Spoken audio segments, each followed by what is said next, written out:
Vijender baby Yediyurappa ಎಂದರೆ Rahul Gandhi baby Gandhi ಎಂದು ಪ್ರಹ್ಲಾದ್ ಜೋಶಿ ತಿರುಗೇಟು ನೀಡಿದ್ದಾರೆ. ಹೌದು ವೀಕ್ಷಕರೇ, ರಾಜ್ಯ ರಾಜಕಾರಣದಲ್ಲಿ ಮತ್ತೊಂದು ಸುತ್ತಿನ ವಾಕ್ ಸಮರ ಆರಂಭವಾಗಿದೆ. ಬಿಜೆಪಿ ರಾಜ್ಯಾಧ್ಯಕ್ಷ ಬಿವೈ ವಿಜಯೇಂದ್ರ ಅವರನ್ನು ಬೇಬಿ ಯಡಿಯೂರಪ್ಪ ಎಂದು ವ್ಯಂಗ್ಯವಾಡಿದ ಕಾಂಗ್ರೆಸ್ ನಾಯಕ ಬಿಕೆ ಹರಿಪ್ರಸಾದ್ ಅವರಿಗೆ ಕೇಂದ್ರ ಸಚಿವ ಪ್ರಹ್ಲಾದ್ ಜೋಶಿ ತಿರುಗೇಟು ನೀಡಿದ್ದಾರೆ. ಗದಗದಲ್ಲಿ ಮಾತನಾಡಿದ ಪ್ರಹ್ಲಾದ್ ಜೋಶಿ, ವಿಜೇಂದರ್ ಅವರನ್ನು ಬೇಬಿ ಯಡಿಯೂರಪ್ಪ ಎಂದು ಕರೆಯುವುದಾದರೆ ಕಾಂಗ್ರೆಸ್ ನಾಯಕ ರಾಹುಲ್ ಗಾಂಧಿ ಅವರು ಬೇಬಿ ಗಾಂಧಿ ಆಗುತ್ತಾರೆ ಎಂದು ಕಾಂಗ್ರೆಸ್ ವಿರುದ್ಧ ವ್ಯಂಗ್ಯವಾಡಿದರು. ಇದೇ ವೇಳೆ ಕಾಂಗ್ರೆಸ್ ನಾಯಕತ್ವದ ವಿರುದ್ಧ ಕಿಡಿಕಾರಿದ ಜೋಶಿ, ರಾಹುಲ್ ಗಾಂಧಿ ಅವರು ಕಳೆದ ಹಲವು ದಿನಗಳಿಂದ ಸಾರ್ವಜನಿಕವಾಗಿ ಕಾಣಿಸಿಕೊಳ್ಳುತ್ತಿಲ್ಲ ಎಂದು ಆರೋಪಿಸಿದರು. ರಾಹುಲ್ ಗಾಂಧಿ ಅವರ ಅನುಪಸ್ಥಿತಿಯಿಂದಲೇ ರಾಜ್ಯ ಕಾಂಗ್ರೆಸ್ನಲ್ಲಿ ಗೊಂದಲ ಉಂಟಾಗಿದೆ. ಸಚಿವ ಸಂಪುಟ ವಿಸ್ತರಣೆ ವಿಳಂಬವಾಗುತ್ತಿದೆ ಎಂದು ಬಿಜೆಪಿ ನಾಯಕರು ಆರೋಪಿಸಿದ್ದಾರೆ.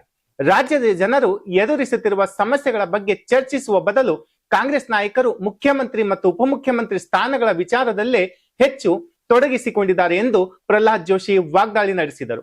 ಇನ್ನು ಗದಗ ಜಿಲ್ಲೆಯ ಮಳೆ ಪರಿಸ್ಥಿತಿ ಕುರಿತು ಮಾತನಾಡಿದ ಜೋಶಿ, ಜಿಲ್ಲೆಯಲ್ಲಿ ಮಳೆ ಕೊರತೆಯಿಂದ ರೈತರು ಸಂಕಷ್ಟಕ್ಕೆ ಸಿಲುಕಿದ್ದಾರೆ ಎಂದು ಹೇಳಿದರು.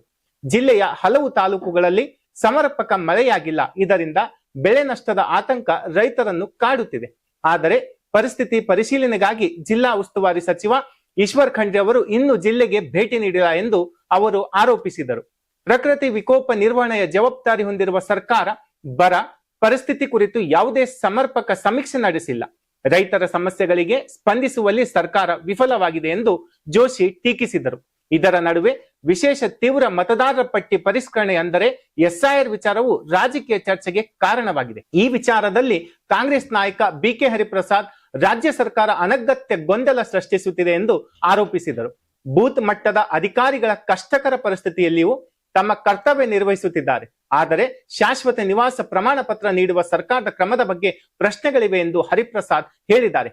ಅಲ್ಲದೆ ಈ ಕ್ರಮವನ್ನು ಬಳಸಿಕೊಂಡು ಅಕ್ರಮವಾಗಿ ಮತದಾರರ ಗುರುತಿನ ಚೀಟಿ ಪಡೆಯಲು ಅವಕಾಶ ಮಾಡಿಕೊಳ್ಳಲಾಗುತ್ತಿದೆ ಎಂದು ಗಂಭೀರ ಆರೋಪವನ್ನು ಅವರು ಮಾಡಿಟ್ಟಿದ್ದಾರೆ.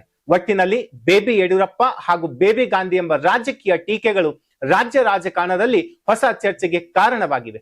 ಬಿಜೆಪಿ ಮತ್ತು ಕಾಂಗ್ರೆಸ್ ನಡುವಿನ ಈ ಆರೋಪ ಪ್ರತ್ಯಾರೋಪಗಳ ಸಮರ ಮುಂದಿನ ದಿನಗಳಲ್ಲಿ ಇನ್ನಷ್ಟು ತೀವ್ರಗೊಳ್ಳುವ ಸಾಧ್ಯತೆ ಇದೆ. ರಾಜಕೀಯ ಬೆಳವಣಿಗೆಗಳ ಯಾವ ತಿರುವು ಪಡೆದುಕೊಳ್ಳುತ್ತವೆ ಎಂಬುದನ್ನ ಕಾದು ನೋಡಬೇಕಾಗಿದೆ. ಧನ್ಯವಾದಗಳು.